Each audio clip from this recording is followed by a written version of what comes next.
सो hi everyone, अगर आप लोग भी सीटेट का पेपर देने वाले हैं तो आज की वीडियो में मैं आप लोगों के साथ में डिस्कस करने वाली हूँ कि सीटेट के पेपर को बहुत ही कम दिनों के अंदर क्लियर करने के लिए कौन सी ऐसी चीज़ें हैं जो आप लोगों को करनी है या कौन सी ऐसी चीज़ें हैं जिनको आप लोगों को नहीं करनी है। तो वो चीज़ें बताऊंगी जिसके अंदर आप लोग बहुत ही कम दिनों के अंदर और बिना किसी गलती की सीटेट के पेपर को बहुत आसानी से क्लियर कर सकते हैं। तो चलिए बिना किसी देरी की वीडियो को स्टार्ट करते हैं। जैसे कि देखिए, जैसे कि मैंने आप लोगों को बताया था कि 20 दिन के अंदर 20 दिन की मैंने आप लोगों को स्ट्रैटेजी बताई थी कि 20 दिन के अंदर ही हम या 20 या 25 दिन के अंदर ही हम किस तरीके से सीटेट के पेपर को डेली के सिर्फ 3 घंटे की पढ़ाई करके सीटेट के पेपर को क्लियर कर सकते हैं। इसके लिए मैंने आप लोगों को बताया था कि हमें ज़्यादा से ज़्यादा प्रीवियस ईयर क्वेश्चन करने हैं। लेकिन जब हम प्रीवियस ईयर क्वेश्चन करते हैं या जब भी हम मॉक टेस्ट लगाते हैं तो हम देखते हैं कि हमारे मार्क जो है वो इंक्रीज नहीं हो रहे हैं। यानी कि जब हम प्रीवियस ईयर क्वेश्चन को करने बैठते हैं तो हम हमारा टारगेट जब 130 का रखते हैं लेकिन हमारे मार्क जो है वो बहुत ज़्यादा कम आ रहे हैं। जैसा कि आप सबको पता है कि हमारे बीपीएससी का जो पेपर है वो 24 अगस्त को होने वाला है और सीटेट को हमारा जो पेपर है वो 20 अगस्त को होने वाला है। लेकिन अभी के लिए सारे बच्चे क्या कर रहे हैं जिनके सीटेट का भी पेपर अभी होने वाला है, 24 अगस्त को होने वाला है और बीपीएससी का पेपर जो है वो भी सीटेट का पेपर जो है वो 20 अगस्त को होने वाला है और बीपीएससी का पेपर जो है वो 24 अगस्त को यानी 24 अगस्त के बाद में होने वाला है। तो बच्चे क्या कर रहे हैं, वो सीटेट के पेपर जो है उसको अवॉइड कर रहे हैं, यानी सीटेट की जो अपनी तैयारी है उसको तो अवॉइड कर रहे हैं और बीपीएससी के पेपर के लिए वो तैयारी कर रहे हैं। तो देखिए, अगर आप लोगों के पास में सीटेट का सर्टिफिकेट नहीं है और आप से केवल बीपीएससी के पेपर पर ही फोकस कर रहे हैं तो प्लीज़ ये गलती आप मत करिए, क्योंकि बीपीएससी का पेपर जो है वो कोई केवल वो ही स्टूडेंट दे सकते हैं जिनके पास में सीटेट का सर्टिफिकेट है। तो अगर आप लोगों की सीटेट की बहुत ही ज़्यादा कम प्रिपरेशन है तो हाल फिलहाल के लिए बीपीएससी की प्रिपरेशन को छोड़कर या उसको थोड़ा सा कम टाइम देकर सीटेट का पेपर जो है उसकी तैयारी करिए, क्योंकि अगर आप लोगों के सीटेट ही नहीं क्लियर हुआ तो आपके बीपीएससी की तैयारी जो है वो पूरी की पूरी वेस्ट चली जाएगी। और आप लोगों को पता है कि सीटेट का पेपर जो है अभी जुलाई में होने वाला है, अगस्त में होने वाला है। जैसे हमें पता है कि ये 20 अगस्त को होने वाला है, नेक्स्ट पेपर पता नहीं कब हो।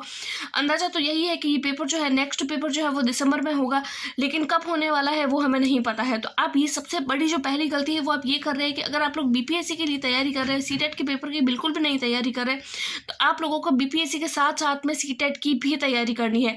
और अगर आप लोगों की सीटेट की तैयारी नहीं है तो आपके लिए बीपीएससी कोई मायने नहीं रखता है। उसके बाद में मैं अगर आप लोगों को बताऊं कि बच्चे जो है वो मोस्टली क्या गलती करते हैं कि वो सीटेट के एग्जाम को क्लियर नहीं कर पाते हैं। तो देखिए, वो गलती ये करते हैं कि वो दूसरे मॉक टेस्ट लगाते हैं, वो प्रीवियस ईयर नहीं करते। देखिए, मैंने आप लोगों को पहले भी बताया कि अगर आप लोग सीटेट का पेपर देने जा रहे हैं तो आप please previous year he question करिए। सब लोग बच्चे पूछते हैं कि हम कौन सा मॉक टेस्ट दें, तो देखिए, हमें इस एग्ज़ाम के लिए किसी भी तरीके का कोई मॉक टेस्ट नहीं देना है, क्योंकि मॉक टेस्ट में जो होते हैं वो सब अपने तरीके से बनाए हुए होते हैं और ये सारी बुक्स जो होती है वो केवल बेचने के हिसाब से बनाई हुई होती है, ये स्टूडेंट के हिसाब से नहीं बनाई हुई होती है। तो हमें ये प्रैक्टिस जो है वो क्वेश्चन प्रैक्टिस कहाँ से करनी है, तो वो हमें सिर्फ और सिर्फ प्रीवियस ईयर क्वेश्चन से ही करनी है। कोई भी दूसरे मॉक टेस्ट या फिर कोई भी पेड कोर्स जो होते हैं वो उस तरीके से खरीद के नहीं करनी है। दूसरी, अगर हम बात करें कि हमें पता है कि हमारे जो सीटेट के लिए जो सब्जेक्ट है वो 5 सब्जेक्ट आने वाले होते हैं। अगर मैं पेपर 1 की बात करूँ तो फर्स्ट जो होता है वो ईवीएस आता है, दूसरा होता है वो मैथ्स, उसके अलावा साइकोलॉजी, पेडागोजी भी आती है, हिंदी और इंग्लिश, यानी कि एज अ लैंग्वेज हमारी हिंदी और इंग्लिश आती है।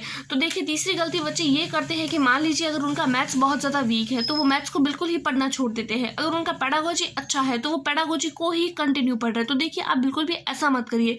अगर आपका मैथ्स वीक है तो मैं आप लोगों को पहले भी बता चुकी हूँ, तो अगर आपका कितना भी वीक है तो भी आपको कम से कम 2 घंटे अपने मैथ्स के लिए देने ही हैं, क्योंकि देखिए, मैथ्स जो है वो आपके सीटेट में भी आने वाला है और बीपीएससी में भी आने वाला है। तो अगर आप मैथ्स को रेगुलर करेंगे और ईवीएस को भी अगर आप लोग रेगुलर कर रहे हैं तो आपको बीपीएससी के लिए और सीटेट के लिए जो दोनों के लिए ही हेल्पफुल होने वाला है। तो फिर आप मैथ्स को या ऐसा जो सब्जेक्ट जो आपका बहुत ज़्यादा वीक है तो उसको आपको अवॉइड नहीं करना है।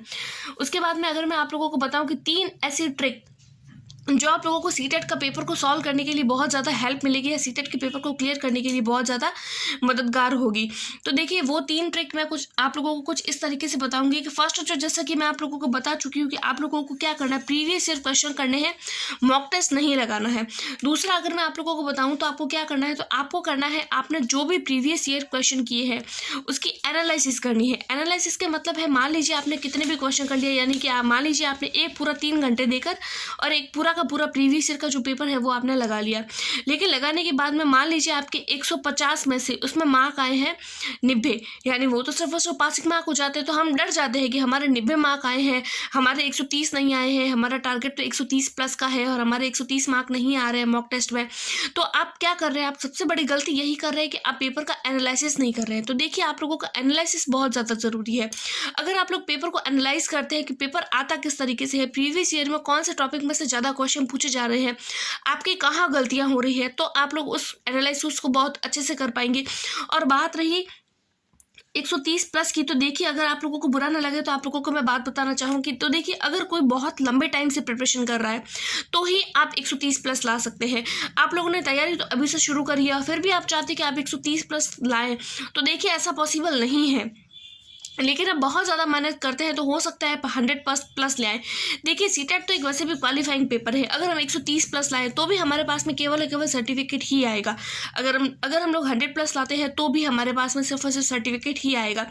तो आप लोग सीटेट के लिए इतना जो है वो टेंशन में मत आइए। तीसरी गलती बच्चे क्या करते हैं कि वो पैसेज की प्रैक्टिस नहीं करते हैं। अगर देखिए, क्योंकि जैसा कि मैंने आप लोगों को पहले भी बताया कि अगर हम सीटेट का पेपर देते हैं तो हमारी जो लैंग्वेज आती है, लैंग्वेज फर्स्ट और लैंग्वेज सेकंड, उसमें केवल और केवल ग्रामर नहीं पूछते हैं बल्कि पैसेज के कॉन्टेक्स्ट में क्वेश्चन पूछे जाते हैं। तो हम क्या करते हैं, पैसेज की प्रैक्टिस नहीं करते हैं। तो हमें ज़्यादा से ज़्यादा पैसेज की प्रैक्टिस करनी है। तो आज की वीडियो में मैंने आप लोगों को 3 ट्रिक बताई है कि हमें सबसे पहला प्रीवियस ईयर करना है, दूसरा हमें प्रीवियस ईयर का एनालाइज करना है और तीसरा हमें उस पैसेज की प्रैक्टिस करनी है। और अगर फिर भी हमें प्रॉब्लम क्रिएट अगर हमारे साथ में हो रही है तो हमें क्या करना है। तो देखिए, हमें ज़्यादा से ज़्यादा, मैंने आप लोगों को प्रीवियस वीडियो में ही बताया है कि आप लोगों को टैग वर्ड्स का यूज़ करना है। क्योंकि देखिए, कई बार क्या होता है कि हमें क्वेश्चन खुद ही समझ में नहीं आता। जैसे साइकोलॉजी जो होती है वो इस तरीके से पूछी जाती है कि हमें क्वेश्चन ही समझ में नहीं आता। क्वेश्चन नहीं समझ में आता तो हमें घबराना नहीं है कि हमें क्वेश्चन समझ में नहीं आया है तो अब मैं इस क्वेश्चन को कैसे सॉल्व करूँ। क्योंकि कई बार ऐसा होता है कि हमें क्वेश्चन समझ में नहीं आता है, लेकिन अगर हम ऑप्शन को पढ़ते हैं, क्योंकि हमें पता है कि इसमें 4 ऑप्शन पूछे जाते हैं और 4 ऑप्शन में से कोई ना कोई तो हमें एक ऐसा पॉजिटिव और नेगेटिव टैग वर्ड मिल ही जाता है जिससे हम अपने सीधा आंसर की ओर पहुंच सकते हैं। तो अगर आप लोगों ने टैग वर्ड्स भी अच्छे से पढ़े हैं तो भी आप 100 प्लस तो कर ही लेंगे, इस चीज़ की मेरी गारंटी है। अगली जो गलती है वो बच्चे सीटेट के एग्जाम के लिए करते हैं, वो है ओएमआर शीट की गलती। ओएमआर शीट की गलती का मैं इसीलिए बोल रही हूँ क्योंकि देखिए, अभी पिछले 5 सालों से पेपर जो है वो तो ऑनलाइन हो रहा था, अभी अचानक इन लोगों ने पेपर जो है वो ऑफलाइन कर लिया है। हम क्या करते हैं, जब हम लोग जब हम लोग इस ओएमआर शीट को जब हम भरने के लिए बैठते हैं तो हम सबसे पहले क्या करते हैं, 150 क्वेश्चन जो है उसको सबसे पहले अपने पेपर के अंदर सॉल्व कर लेते हैं। ओएमआर को तो हम लास्ट के लिए बचा के रखते हैं, फिर हमारा टाइम कंप्लीट हो जाता है और हम ओएमआर को भर ही नहीं पाते हैं। या फिर हम क्या करते हैं, बहुत सारे क्वेश्चन सबसे पहले सॉल्व कर लेते हैं। मान लीजिए हमने 30 क्वेश्चन कर लिए, या फिर मान लीजिए हमने हिंदी और इंग्लिश दोनों के क्वेश्चन कर लिए। उसके बाद में हम सोचते हैं कि हम ओएमआर को भरेंगे, उसके बाद में हम इसके गोले जो है वो भरेंगे। लेकिन देखिए, हमें ये गोला वाली गलती इस तरीके से नहीं करनी है। मैं तो आप लोगों को यही सजेस्ट करूँगी कि अगर आप लोग है ना, एक काम करिए, अगर आप लोगों को गोले पढ़ने की ट्रिक जाननी है तो आप इस तरीके से करिए। आप कोई भी पेपर अगर आप लोग देने चाहते हो तो आप इसके लिए 5-5 का सेट बना लीजिए। यानी 5 क्वेश्चन आपने पेपर में सॉल्व किए, 5 क्वेश्चन के गोले आपने भरे, फिर से 5 क्वेश्चन किए, फिर से 5 क्वेश्चन के गोले भरे। क्योंकि क्या होता है कि यहाँ पे जो लैंग्वेज होती है वो कुछ इस तरीके से ही आती है। हम क्या करते हैं, लैंग्वेज जो होती है हमें करनी हिंदी होती है, हम कर इंग्लिश लेते हैं, हमें इंग्लिश करनी होती है, हम कर हिंदी लेते हैं। इस कारण हमारी क्या होती है, यहाँ पर गड़बड़ हो जाती है। तो हमें इस तरीके से नहीं करना है। अब 5-5 का सेट बनाइए और 5-5 क्वेश्चन को सॉल्व करिए, 5-5 क्वेश्चन के गोले भर लीजिए। क्योंकि अगर एक क्वेश्चन भी गड़बड़ हो गया, मान लीजिए हमने 5वां क्वेश्चन किया है और हमने 5वें क्वेश्चन में हमें बी भरना है और हम लोगों ने 5वें की जगह क्वेश्चन देख लिया छठा और छठे में मान लो सी भरने का था, तो उसके बाद में हम लोग 5वें में ही सी भर लेते हैं। हमें भरना तो छठे में सी था, लेकिन हम 5वें में ही सी भर लेते हैं और उसके आगे हम 7वां 8वां इस तरीके से भरते जाते हैं और हमारी पूरी ओएमआर शीट जो है वो गड़बड़ हो जाती है और हम एग्जाम को क्लियर नहीं कर पाते हैं। तो देखिए, मेन जो बात है वो हमें किस पर फोकस करना है, तो हमें ओएमआर पर फोकस करना है कि ओएमआर को हमें किस तरीके से भरना है। ओएमआर को अगर हम सही तरीके से भरते हैं तो कई बार हमारे बहुत सारी चीज़ें जो है वो गलत होते हुए भी सही हो जाती है। तरीके से अगर आप इन सारी टेक्निक को अपनाते हैं तो आई होप आप लोग 100+ मार्क जो है वो सीटेट के एग्जाम में गारंटी ला सकते हैं। इसके अलावा अगर आप लोगों की कोई और भी इससे रिगार्डिंग कोई क्वारी है तो आप मुझे कमेंट करके पूछ सकते हैं। आई होप सो आपको मेरी ये वीडियो पसंद आई होगी। Thanks for watching. मिलते हैं अगली वीडियो में, तब तक के लिए टेक केयर, बाय बाय।